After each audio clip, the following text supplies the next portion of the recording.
पुढच्या महत्त्वाच्या बातमीकडे वळूया। आक्रमक विरोधी पक्षाची भूमिका पार पाडू शकेल असा नवीन प्रदेशाध्यक्ष काँग्रेसला हवा आहे, असं काँग्रेसचे नेते नितीन राऊत यांनी म्हटलंय।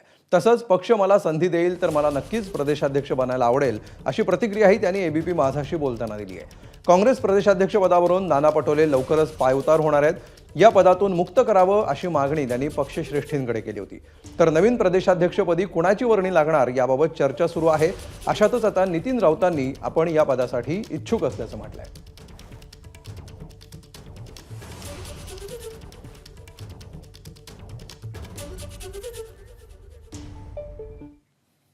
हा तरुण रक्तांना तर वाव दिलं पाहिजे, परंतु तरुण रक्तांना वाव देत असताना ज्याला राज्याची परिस्थिती सगळी ज्ञात आहे, राज्यामध्ये सर्व स्तरावर ज्याचे संबंध आहेत, जो आक्रमक आहे आणि जो एक विरोधी पक्षाची भूमिका चांगल्या पद्धतीने वठवू शकतो, असंच नेतृत्व त्या ठिकाणी हवं आहे।